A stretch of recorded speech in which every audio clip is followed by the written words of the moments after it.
안녕하십니까. 학생공감학원에서 고3 학생들과 학통 수업을 하고 있는 김병욱 강사입니다.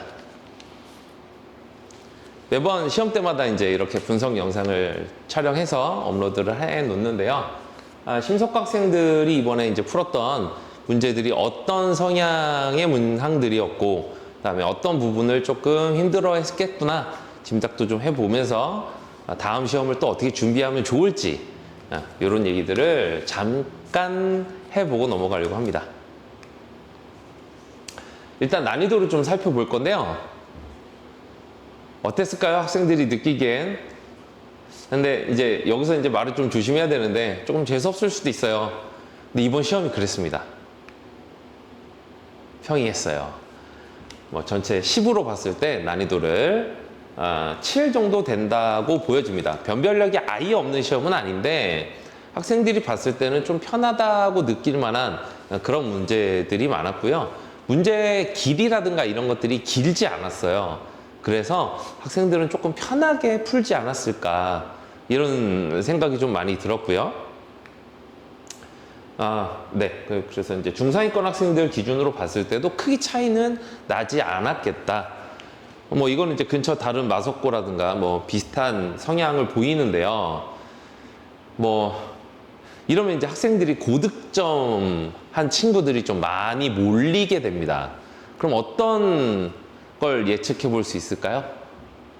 수행이나 기말이 어려워질 거를 예상해 볼 수 있습니다.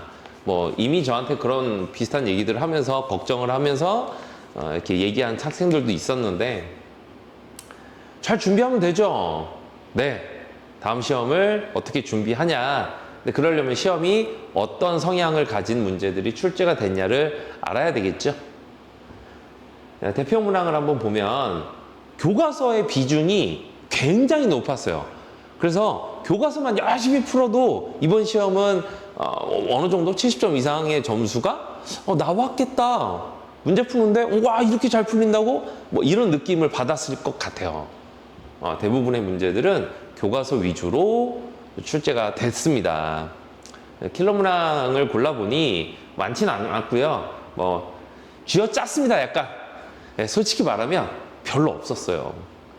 그래서 아까 앞에서 난이도에 대한 평을 그 정도였다고 얘기를 한 건데요. 어떤 특징이 있는지 한번 보겠습니다.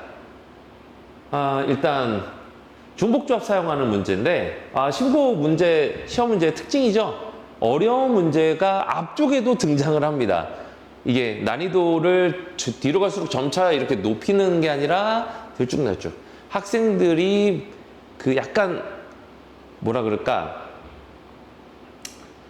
순발력 같은 것들을 같이 좀 측정하시고 싶은 거는 아닐까 이런 생각이 들었던 네, 그런 경우들이 좀 많아요. 심석고는 9번 문제면 학생들이 긴장을 이제 그렇게 막 난이도가 높지는 않겠지라고 딱 들이댈 만한 문제인데 일단 학생들이 좋아 죽는 절대값을 다 넣지 않았어요. 이러면 이제 학생들이 이제 당황을 할 수 있는데 절대값이 들어간 저런 대소관계를 만족하는 순서상 문제는 사실 최근 기출에 굉장히 많습니다. 저랑 이제 공부하는 친구들은 어떤 문제에서 저 9번 문제를 준비를 했을까라고 찾아봤더니 저희 학원 교재에서 스퍼트 기출 문제들, 모의고사 기출 문제들을 이렇게 이제 뽑아서 발췌해서 출제하는 만드는 교재에서 보니 35번 문제에서 거의 비슷한 형태의 문제를 다룬 적이 있고요. 수업 시간에도 등호가 어디 하나는 빠지면 어떡하냐, 절대값이 하나 정도 없으면 어떡하냐에 대한 얘기도 했었던 문제 기억이 납니다. 2번 문제, 2번이 아니라 14번 문항인데요. 각 면에 1, 2, 2, 3, 4 이상한 주사위죠. 뭐 자주 일어나는 저런 주사입니다. 저걸 4번 던진다. 이번에 심석고는 2단원 끝까지가 시험범위였습니다. 그럼 뭔 소리일까요? 4번 던져 독립시행의 확률이다 라는 거죠. 근데 독립시행의 확률에서는 횟수가 되게 중요한데 그 횟수를 어떻게 숨기냐가 사실 문제 변별 그 난이도를 결정하거든요. 역시나 숨겼습니다. ABCD가 모두 짝수여야 된다. 그러면 1이 몇 번 나와야 되고 2가 몇 번 나와야 돼? 3은 몇 번 나와야 되고 4가 몇 번 나와야 돼? 이거를 숨긴 문제입니다. 근데 그것만 찾아내잖아요? 그러면 또 독립시행의 확률만큼 쉬운 문제가 없습니다. 어디서 소스를 갖다가 문제를 만드셨을까 하고 찾아보는데 이 문제는 굉장히 쉽게 찾았고요. 수능특강 4강 이제 조건방률 독립시행의 확률 이 파트에서 레벨 1 문항에 거의 유사한 형태의 문제가 있었다는 걸 알 수가 있어요.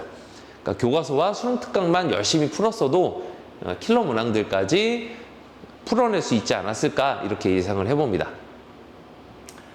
3번 문제 함수 문제입니다. 학생들 엄청 싫어하죠. 함수.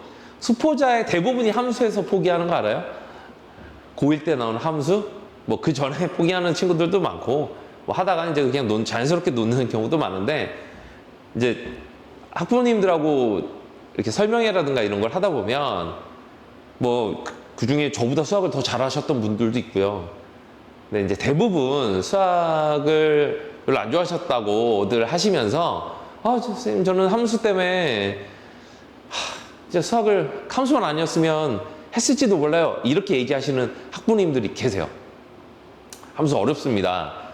근데 고등학교 과정의 3분의 2는 함수라고 보시면 돼요. 함수 놓고는 수학을 잘할 수가 없다. 아예 얘기할 수가 없다. 그런데 18번 문제에서 만들 수 있는 함수 중에 함수값의 대소관계가 저런 식으로 주어지면 제 기억에 저 부등식을 다루는 걸 어떻게 하면 좋겠냐라는 질문을 받았던 기억이 있습니다. 자, 중복조합을 활용하는 문제인데 역시나 학원 교재에서 스퍼트라는 교재에서 다룬 적이 있었고요. 근데 더 특이한 게 있어서 이제 마석고 학생들도 같이 수업을 하다 보니 본 듯한 거예요. 거기서도. 네, 선생님들 수학 선생님들 보는 눈이 크게 차이는 없어요. 범위가 아주 제한되어 있는 시험이다 보면 문제를 만들 수 있는 소스가 그렇게 많지는 않거든요. 마석고 23년도 기출문제에서도 보여줬습니다. 무슨 얘기일까요? 제가 무슨 얘기를 하고 싶어서 이 글을 여기다 넣어놨을까요? 단서를.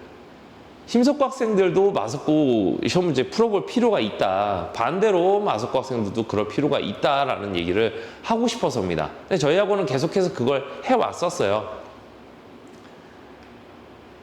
자, 네 번째 이제 논술형 3번 문제였습니다.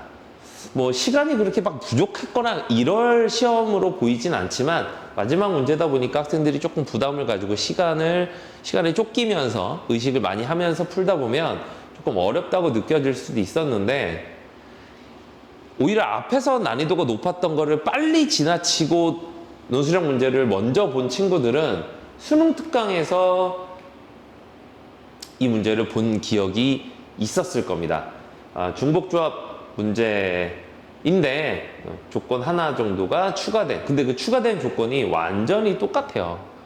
그러니까 이거는 심석고 선생님들의 특징인데 모의고사라든가 수능특강 이런 데서 그 교재를 공부했는지 측정하고 싶으셔서 그 경험치가 있니? 너 시험 공부 열심히 했어? 그러면 내가 점수 줄 수도 있어 라고 생각하고 내시지 않았나 싶은 느낌이 들었던 문제입니다. 거의 지금 뭐 문구들도 순서는 다르지 뭐 가족과는 완전히 똑같다고 볼 수 있겠네요. 수능특강들 열심히 준비했으면 풀고 반복하고 했으면 아마 읽으면서 한쪽 입꼬리가 이렇게 쓱 올라가지 않았을까 이런 생각이 들었던 문제입니다.